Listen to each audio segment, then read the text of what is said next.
This is Synopsis, a series of conversations with composers, and today with us is Aaron Zimmer. Aaron, kindly welcome, and please introduce yourself. Hi, as mentioned, I'm Aaron. I'm super happy to be here.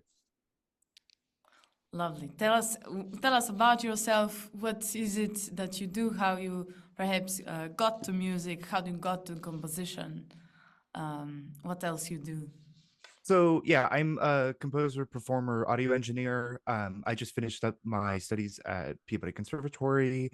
And I'm just honestly really excited about sound. That's kind of where I am now.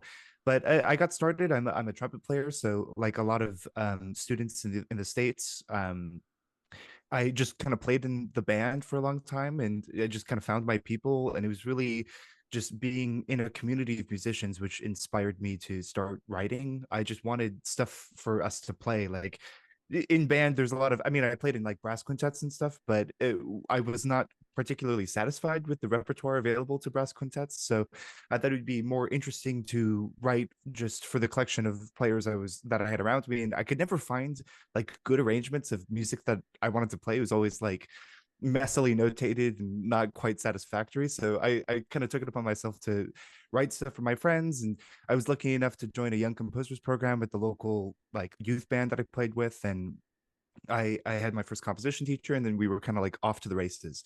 So I mean, to me, it seems like I started kind of late because I started composing late in high school, and I always thought that my peers were like totally outwriting me because I started in like elementary school or whatever. But I have always been wanting to like create.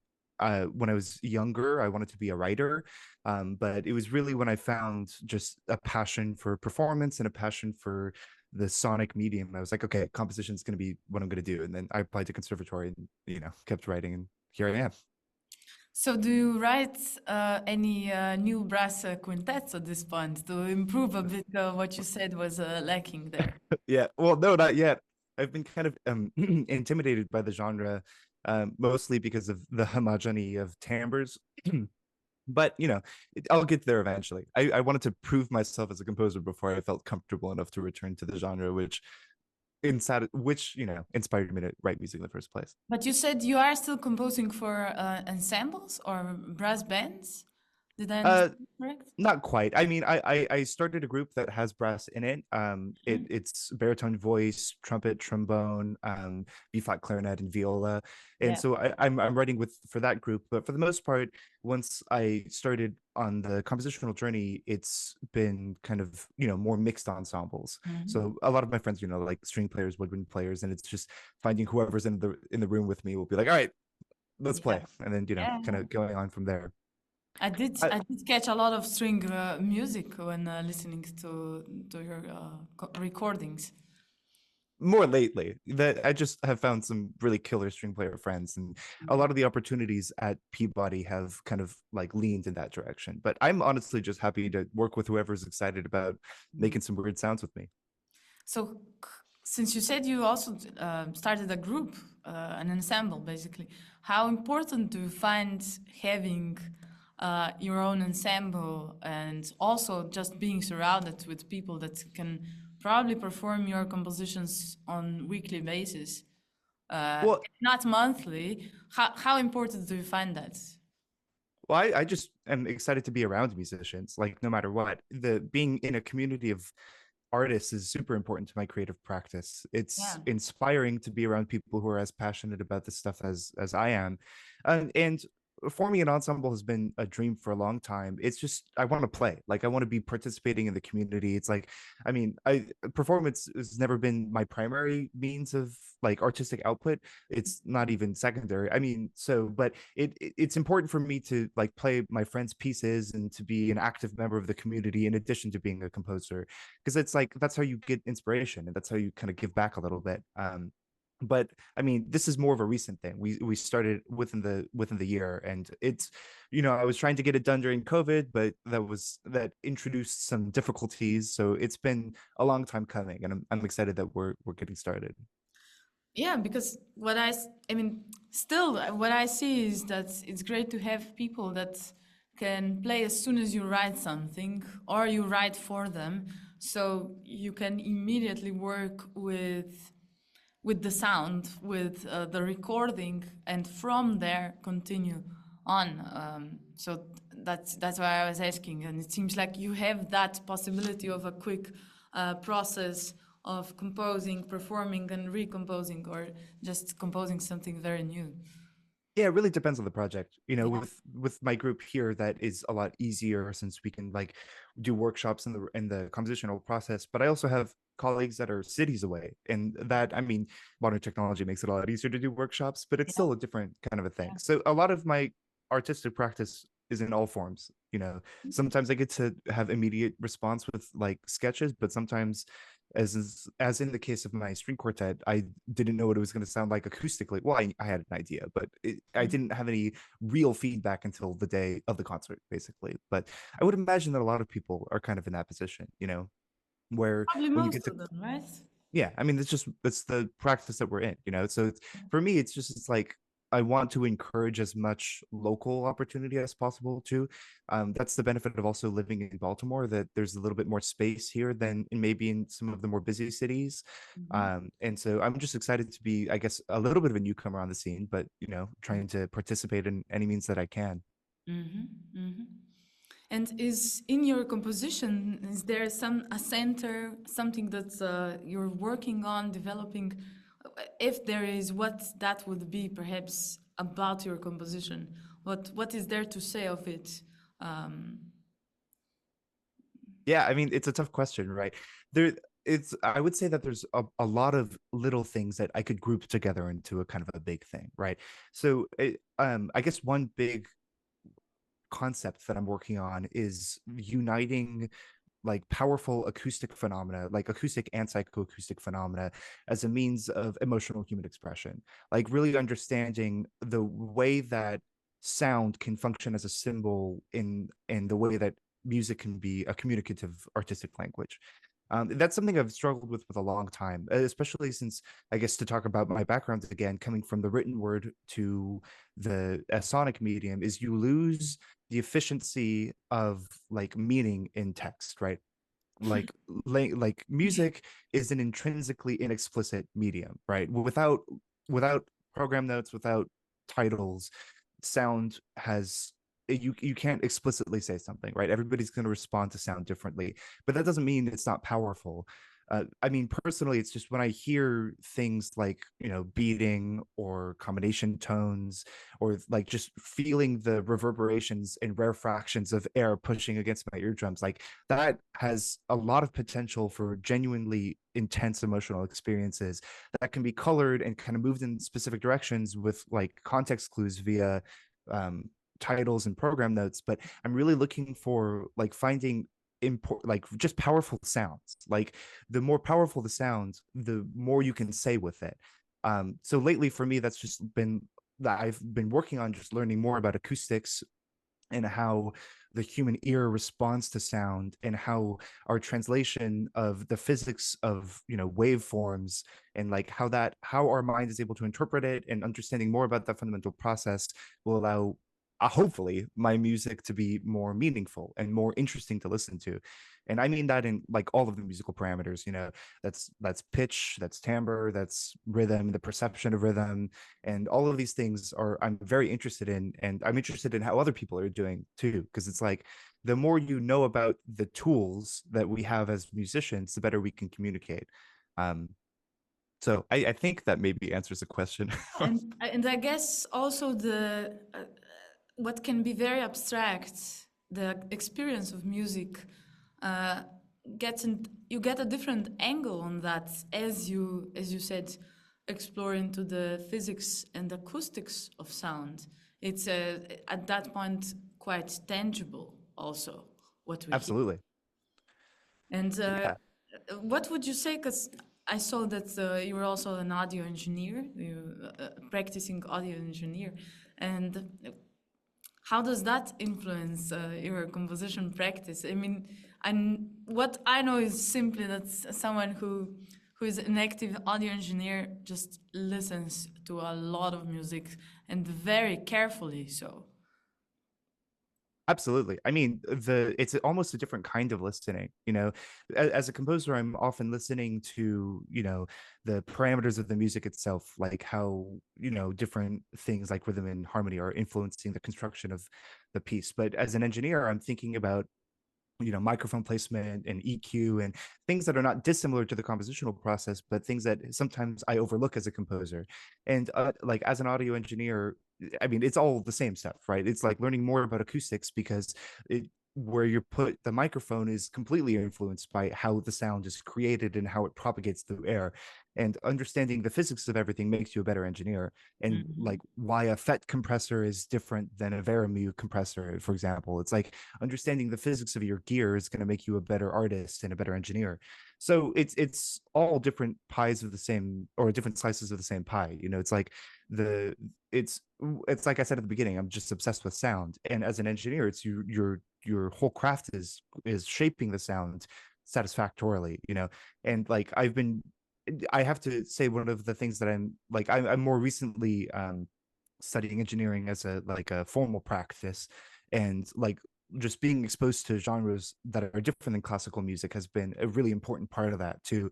And letting the production from like commercial music influence how we consider producing classical music is super important too. Mm-hmm. And like the hyper reality of commercial music, particularly in pop and rock and all those subgenres, can like it's the same stuff that like that can be super powerful too. What So is a hyper reality in this context? what I mean is that like oftentimes when you're engineering a classical session, you're looking to produce what you would hear on stage, right? Like if you're recording an orchestra concert, you're trying to get as faithful a recording as you can of how that orchestra sounded like in the hall. But oftentimes in commercial music, you are recording in studios, and like you're recording closer to the instrument, and or like through a DI. And so you're not trying to replicate necessarily what the instrument sounded like in the studio, but you're like creating a completely new sound, especially when you're able to add effects and have very direct control over the EQ or its level, and doing all of those things and like slotting it exactly where it belongs in the mix. Is like you're creating a thing that you could almost never hear in like just from acoustic instruments. I mean, of course, we have amazing, brilliant live engineers who are able to do it like on the fly.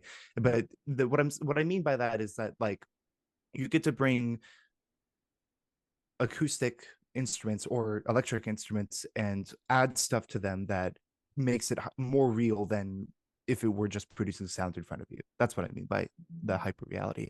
And you have a lot more control over it. And so you get to, it's like another composition process. You get to bring it into a whole new world and make it pop and explode. And all of Right. that is great. And I want music in the classical world to have that same kind of shine to it. Mm-hmm. While also, what's probably you notice in other genre, in working with other genre as an engineer, is there's the opposite of making just what you also mentioned, a new sound, but not in a way of it being as real sounding as possible, but perhaps just different sound that does not exist in acoustics. But also, I wanted to, I mean, do you see that, and how do you then translate that into classical music engineering? But also, what I wanted to mention was sometimes I think there's this. The misconception is very present, specifically one of the other genre than classical music being less complex in terms of the whole production, while from what I've learned recently, it's super complex in the studio making, mastering of, let's say, a pop composition. Yeah, I mean, it's like all music is complex. I mean, pop music is just as complex in classical. It just has a different way of being complex. Mm-hmm. It might not have the same level of polyrhythms or extended techniques that we do, but I mean, it has a different type of orchestration. So, I mean, I think there are musical geniuses in every type of music making in the world. It's I think it's maybe a little silly to look down on different genres as being Yeah, more or less complex. And complexity is not intrinsically a good thing either. It's just, of you know, course. people are just pursuing what they love anyway. And to talk about the first part of the question is that I'm absolutely interested in finding sounds that are not organic to the instrument, and that is both in the effects pedals or mixing techniques and also through extended techniques. Like in my mind, those are two of the same things. It's like whatever you can do to manipulate sound in new and interesting ways, artistically valid, as long as it doesn't like hurt the performer or something like that. But it's like it's the same kind of idea. We're all just looking for interesting sounds to organize in an interesting way and then use that to kind of convey some sort of emotion or not. You don't have to convey emotion, but I think it's all completely valid.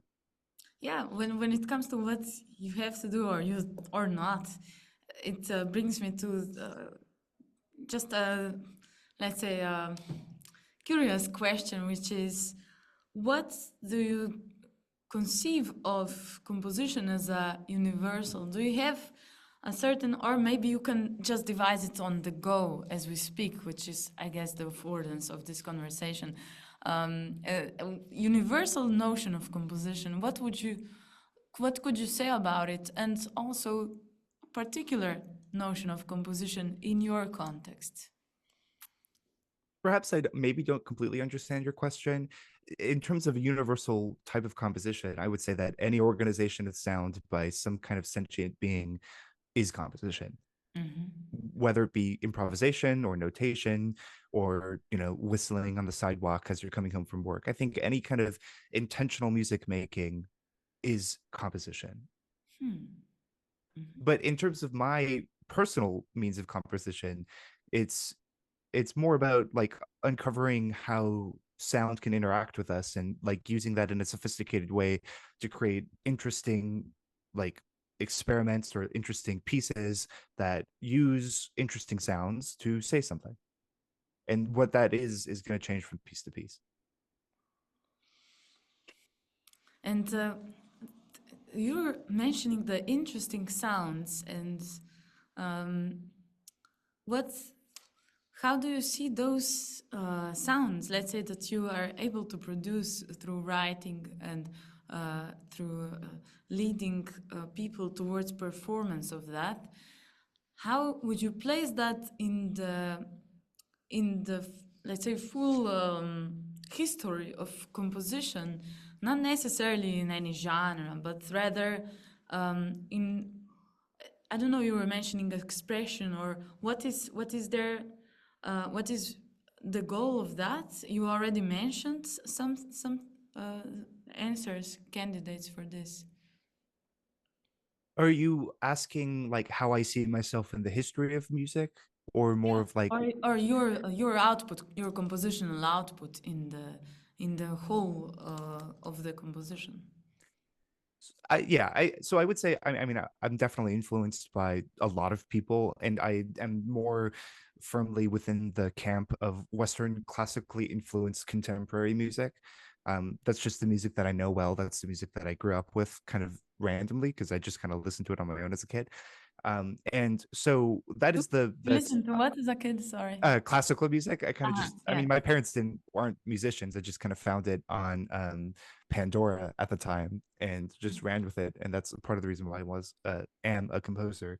But there's like, my music is definitely concert music, right? And I am interested in adding electronic elements and making what my concert music is more complex. But as it stands right now, that's what I'm interested in, and a lot of that is influenced just by working with community members. It's like that's why I like concert music, because I get to work with people, and that kind of collaborative practice is really important. That's the fun of composition at the end. I mean, writing music is fun too, but it's definitely a reward at the end when you get to like meet the people who are interpreting your music and collectively come together to produce something.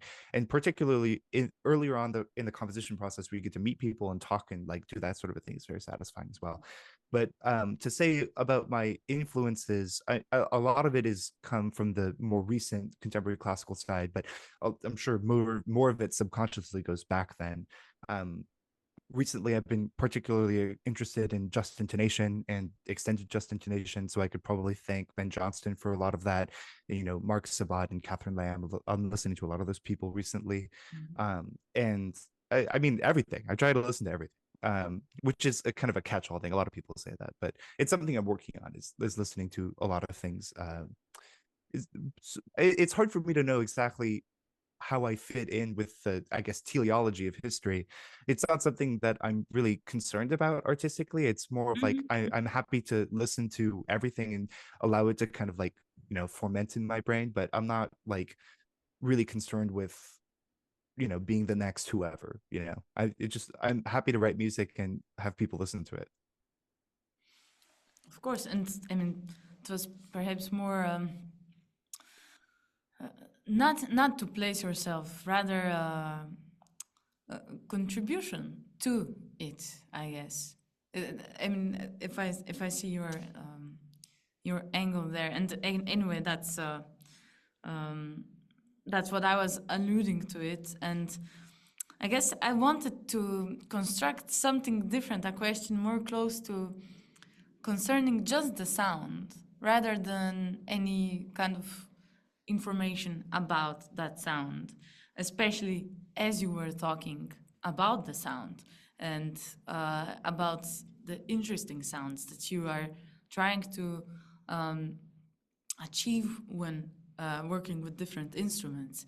So it was more on that level, which I know is strange since it's difficult to, again, it's words about the sound, not sound itself, but Right. rather just the sound aspect of, maybe I don't know what I want to ask here. Are you asking like what makes a sound interesting, or like what am I looking for in sounds? Perhaps it was a question based on an imagination of just, if you imagine the sound of the string quartet you wrote for Jack. What is the title again? Burnt Shadows on Broken Mirrors. Yes.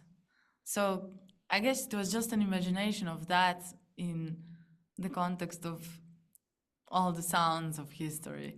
Like, did you ever imagine what would coincide with which sounds of the historical X, whichever historical X? It's a wacky question, I guess. Huh. I think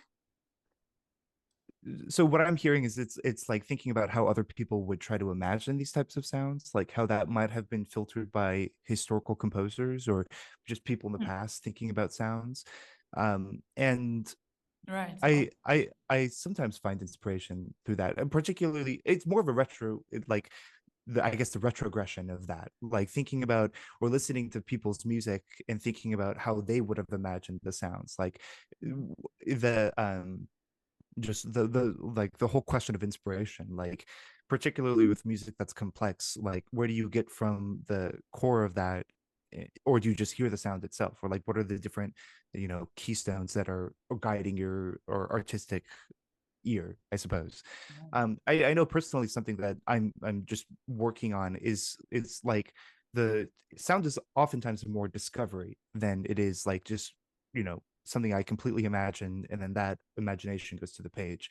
More often than it's like looking and experimenting and working with players to find the sounds that make sense for them and make sense for the piece. So it's a lot of more, instead of just going from pure imagination to the score, like starting with the imagination and working on a couple options and thinking about different ratios with regards to rhythm or to pitch, and then working on that with the musicians, or like the musicians know their instruments better than I do, so just like allowing them to kind of working with them to find out what kind of new experiment will produce something interesting. Yeah. If there's time for it, Yeah. there's not always time, but if it's not time, then simply anyway, up to a certain extent, the composition is at the end, especially if you work in this format where you write a composition and you pass it on to performers, which might or not be able to be in touch with you about that composition on the short right.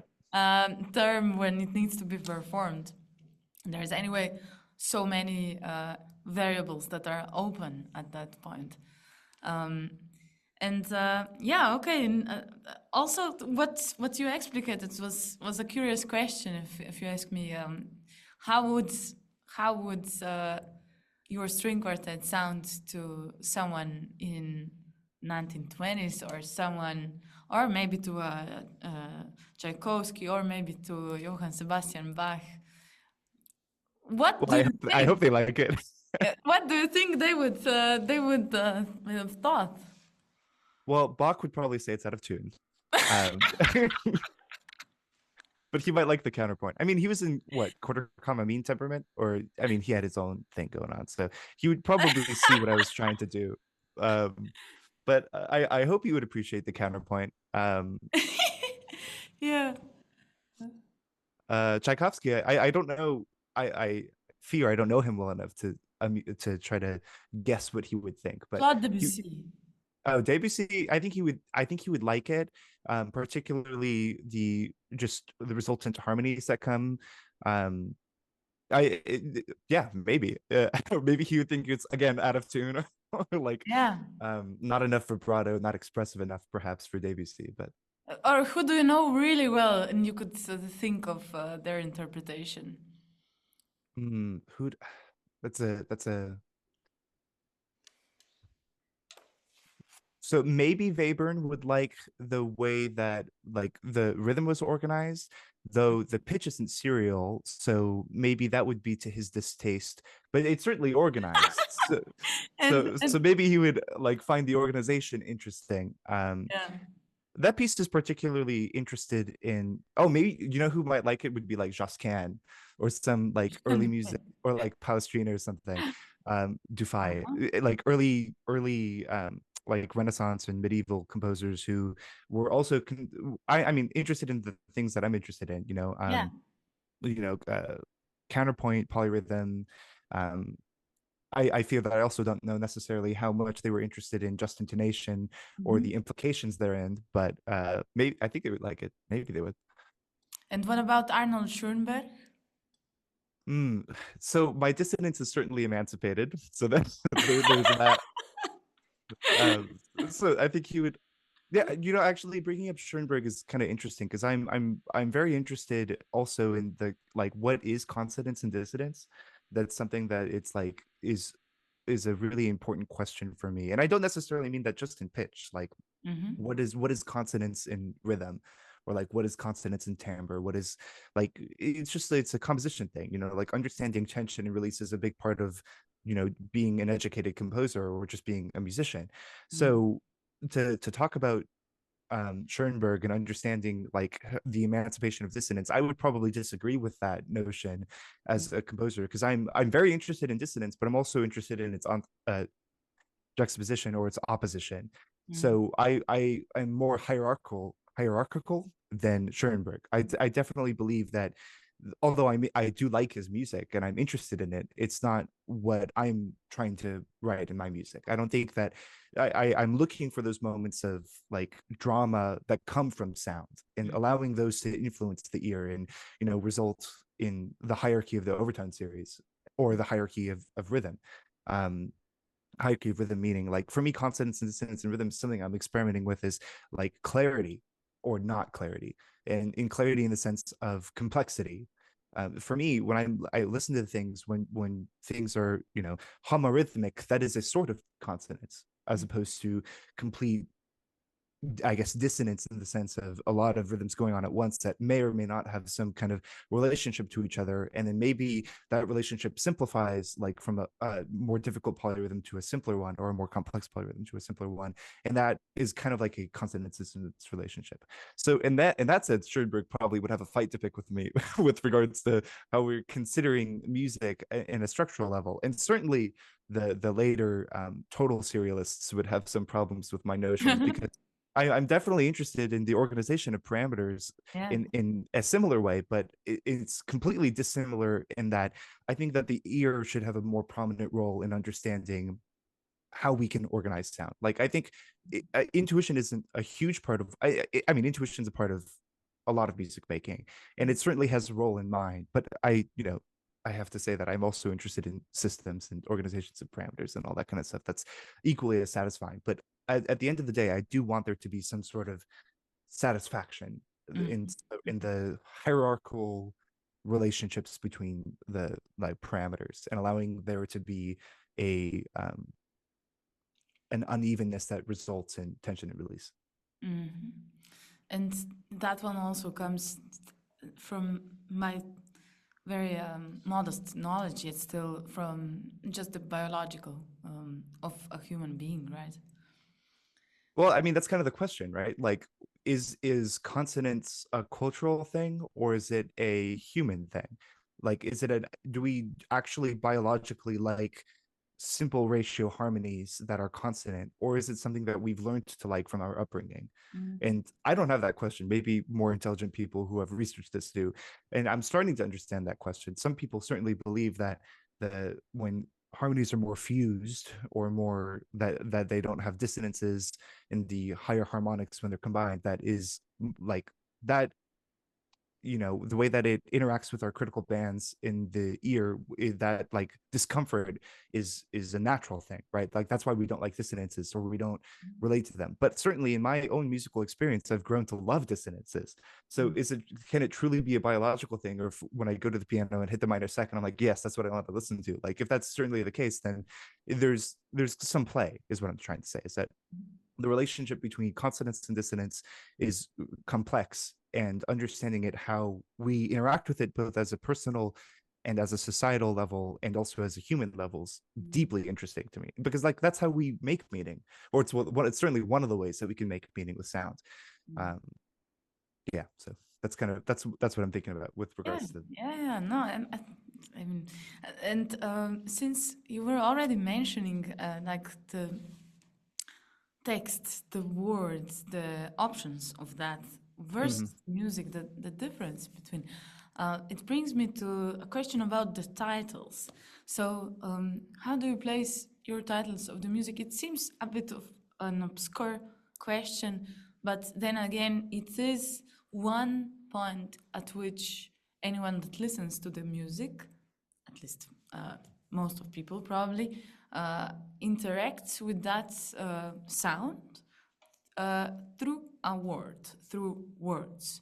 How do you conceive of titles in composition general and in your composition? so composition. It's better to start with yours, perhaps. So for me, titles are clues. Like Yeah, I don't like writing. I don't like telling the audience how to interpret my music. yeah, that's Um, very kind of you also.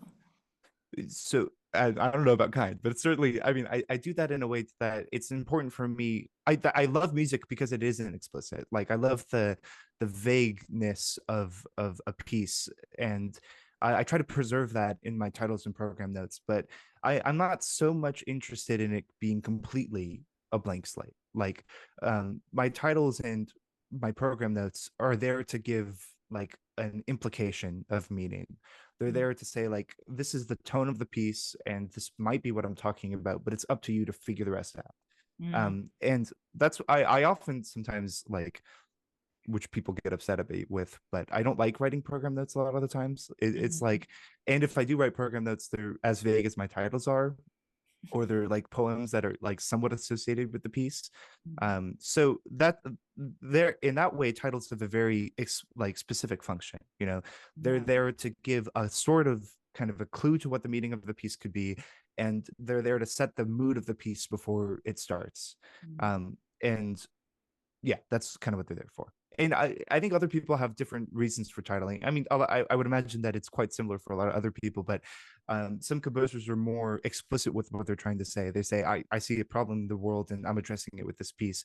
And I just haven't done that a lot recently. And some people are even less vague, where they say, music for X amount of instruments. Well, that you're not getting anything there, that you're just listening to the piece and then formatting it. So I'm somewhere in the middle between those two extremes. Yeah, I guess, I mean, it's also a time where all of these ranges, all of these extremes are happening, and it's not consolidated at all. And I also notice, I mean, writing program notes sometimes just doesn't make sense at all. I'm speaking now for myself. Mm. Yet there is still this model where there's a demand, like when there's a program or a concert, there needs to be a program notes. Perhaps Yeah, Yeah, I think people just want to know more about the piece. And I think that's valid too. It's like of when you sit course. down and you're like looking through the program, it's fair to want to understand what you're getting into.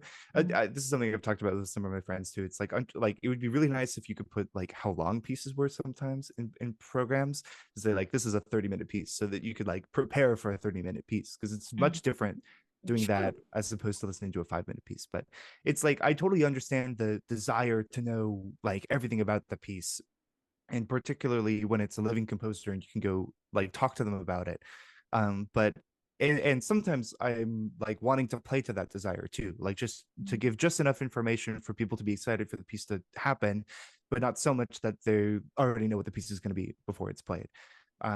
And but you know, it's like everybody has a different amount of everybody has a different relationship to that. You know, some people want to show less in the program notes and some people want to show more, and it really depends on the type of concert too. You know, like a symphony orchestra concert has a different type of listening experience than a new music concert with 20 people going to it, you know, or a recital, or you know, however many other types of concerts there are. It's a different experience every time, so it makes sense that you would want to, you know, mold the program note experience so that it fits more in line with the concert. Yes, it did, because perhaps why we are so, let's say we as an audiences are so interested in reading program notes is because there was a period when most of the music perhaps meant something or had some story behind it, programmatic music. However, then again, if it's a different music, it's a different situation for that, and also about notes. What? Yeah, now I lost the thought. The second one. However, it would be interesting also to ask what did I mean in the history.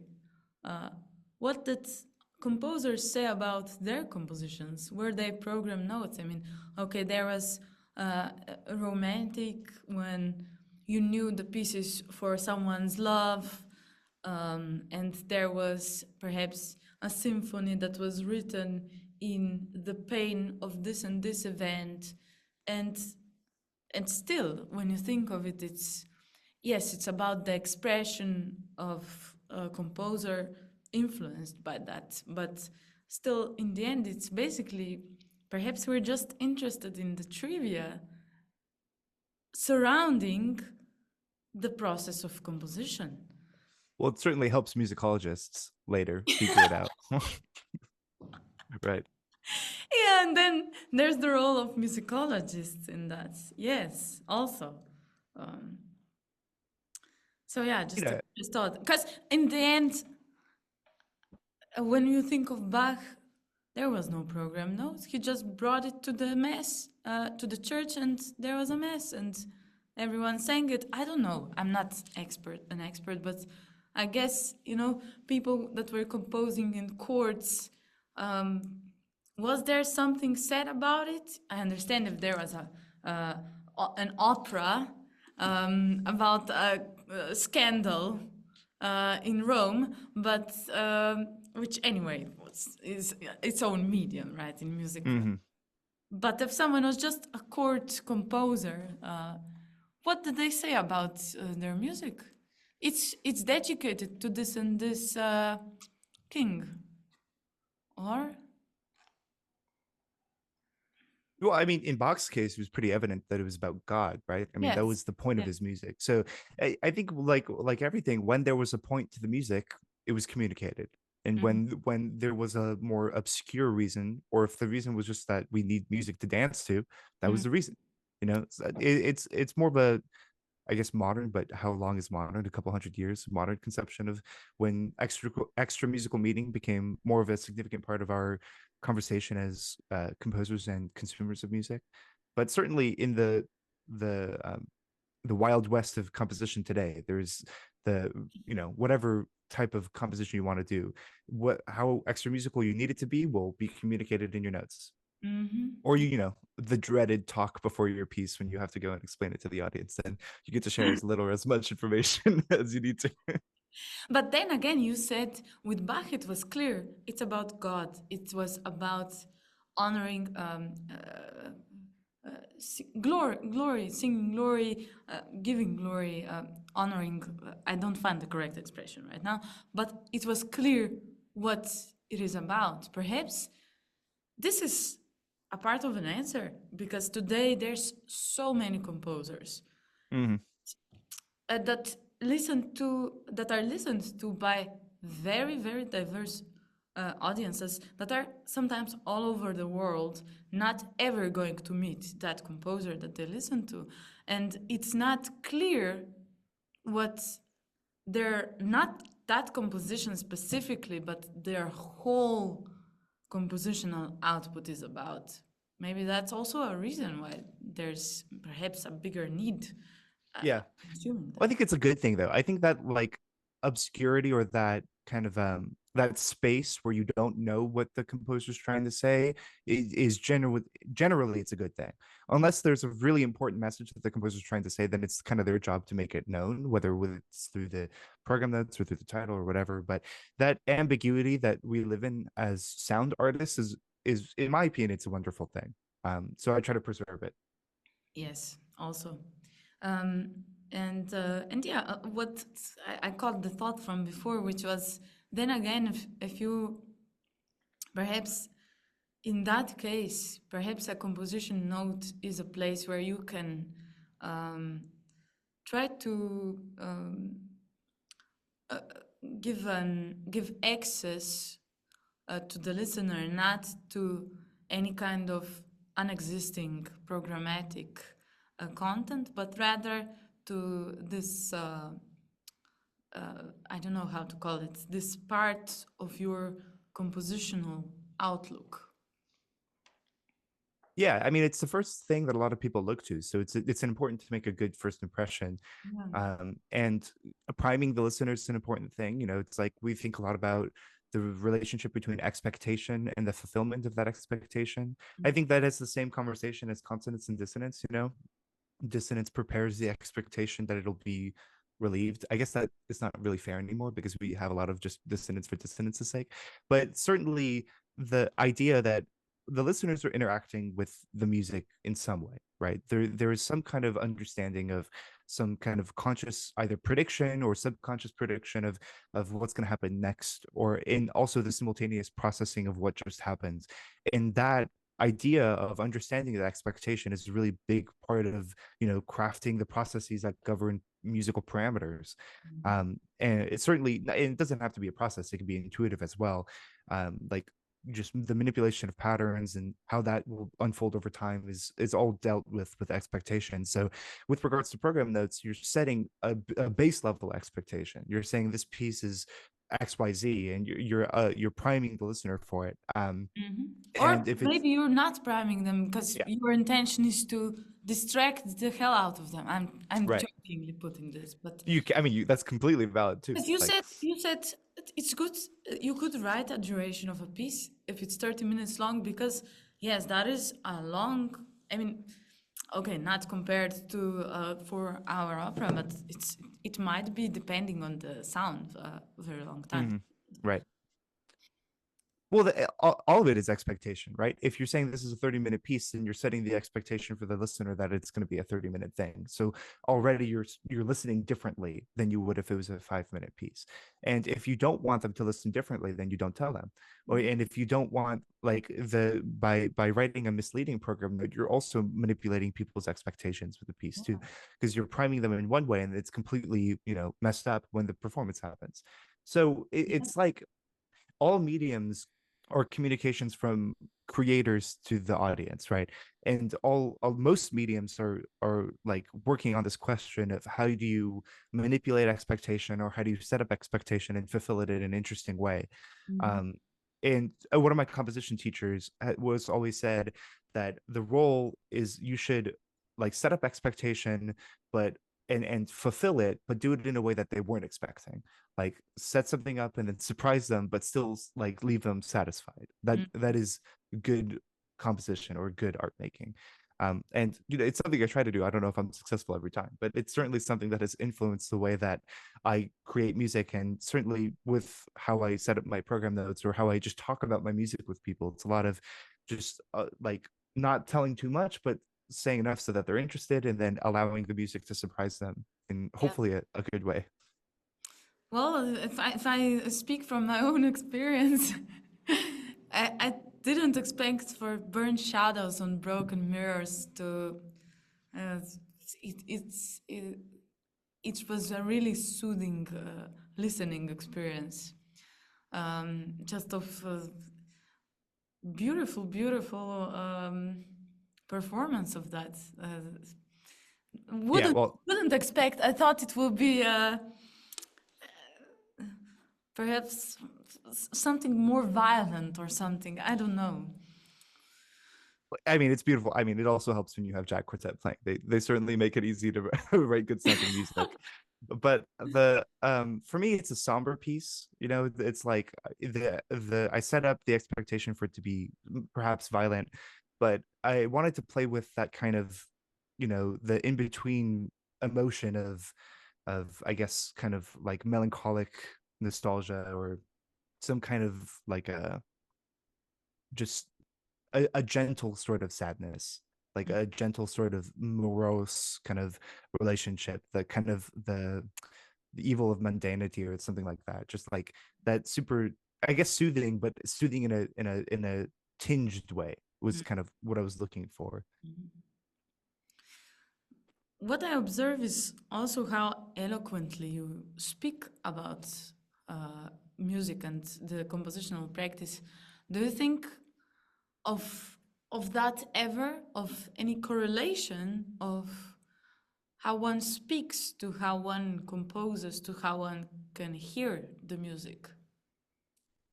Uh, I mean, I think that it's related in just a way of humans communicating to humans.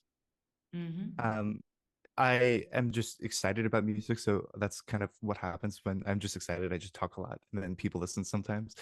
But it's really like I don't know if there's a correlation between how people speak to how people compose, but I definitely think that there's a correlation to just like human souls interacting with other humans. Like I think the way that you interact with people is there's something about a person that kind of goes into everything, whether it's through composition or improvisation or communication, or I by communication I mean like spoken word, and all of that is, you can't get away from your identity really, and that kind of permeates everything. But certainly the ear impacts music, right? It's the what you listen to and what you find exciting and what you talk about with your friends and what you perform, and the whole gestalt of your listening experience influences what you put on the page, whether you want it to or not. And certainly that is just, you're a product of your listening environment, and it filters through your artistic tastes, and then hopefully you synthesize something new too, and then it goes on the page, and then it gets spit out into the community again, and it's like we're almost our own machine learning algorithms, kind of consuming everything and then like chewing on it for a little bit and spitting something out. Hopefully humans are a little bit, more creative at it than the machines, at least for now. But I think that's yeah, I hope so. personally, right? And yeah, so that also now opens uh, a different part of conversation. So we've been in the past and the past possibilities, or how to call that. Um, what do you conceive of composition in the future? Perhaps we can start with how do you think music will be listened to in the future? Let's say in 100 years. Any Wow. kind of what would you? I know. So it's Yeah, let's just take the fun of doing this yeah. on the spot. Well, Um, if we're still around, I think I would imagine that it'll be a lot of streaming still, like just instant music gratification, like some like more of the same kind of like tablets, or maybe it'll all be in our brains by then, of just being like, I want to listen to this, and then you'll instantly be able to listen to it. And I would also imagine that as we increase and become more, just like as there's more humans on the planet, there's going to be more diversity in the music. There's just more styles available, and more niches, and like it'll all expand such that you could find whatever combination you would want to and listen to it, and hopefully pay the artist that you're listening to, and experience that. And I think that's probably an optimistic view, that Yeah, there's going to be a lot of music available and you'll be able it's to good listen to to all have of it. one. And then there's still a lot of artists putting stuff out there and Yeah, enjoying being an and artist. and since now it seemed like addressing general music, what about this Western canon, but today's, let's say today, what we call contemporary, actually let me say, what is contemporary today? How do you think that will be um, remembered, listened, archived at that point? I think it'll probably be more of what it is now. It'll have its ardent supporters that people are quite passionate about, and hopefully there's going to be even more of them. And I hope it just gets weirder and weirder, and there's like more stuff out there, and more experiments, and more different instruments, and more people just pursuing their truth, and more different types of people pursuing their truth. I think that would be a really good thing, Yeah. because I like the way that it's going now, and I hope there's more of it to come. Yeah. All right. Next, I wanted to ask you about the steps in your compositional path. Like, I know Hmm. you already spoke of it indirectly, but and also I want to frame it in a sort of sense. What do you think were the necessary steps to um, afford you your compositional development, to afford you going, because let's say I'm assuming you're going, moving, developing levels. What would you say for someone that's listening, brought you there? What had to happen, let's say? I had really good teachers, so that's definitely a benefit. So thanks to all of them. The But it's just like listening and being a better musician, and like finding the pieces that are just really resonate with you, and dissecting them, and talking to other people about them, and hearing other perspectives, and listening to other people's music.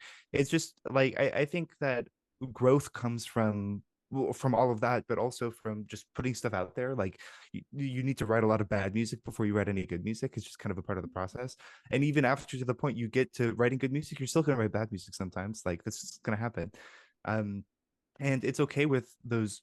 It's also being okay with those initial quote unquote failures, or understanding what went right in the piece and what didn't go right, or what was satisfactory and what wasn't, or finding people that are like supporters of you, like finding performers that are like super into the music that you do is super helpful too, because they can realize it to a way that you weren't expecting. And like every time, in my experience, when I write a piece, I learn a lot every time. Yes. And a lot of that learning comes from the composition process of starting out with like questions that I want to answer. That's usually how I start a piece, is saying, these are things that I want to work on. Like these are ideas that I have. These are questions that I got from my last piece, or that I got from listening to other pieces. And I want to see if I could like figure it out in this next piece. So I try to figure it out. And in trying to figure it out, I learn a lot of stuff along the way. But then I learn even more when I get it in front of performers, and they like perform it, or they say, hey, this doesn't work on this instrument, or they say, hey, this, or maybe a sound isn't exactly what I thought it was going to be. And then we work on, changing it and making it better. And you're just learning along the way. And then like hearing the piece performed in a concert is a learning experience, because you could like look around and just see how people are reacting to it. That is something, as long as you're not like too awkward about it. I mean, you can, that's fine too, but like it's that. And then just talking to people about it afterwards is like, those are all learning opportunities, Yeah. and you don't have to think of them as learning opportunities. You'll just learn by doing them. Yeah. And I think a good artist is one who says, it understands the importance of those kinds of conversations and those kinds of opportunities, and tries to really like take advantage of every part of the composition process, because everything is going to teach you about something. So hopefully you're paying attention, or at least I try to pay attention. Yeah. Great. Yeah. So it's always also having those teachers ready to serve, right? Yeah. Yeah.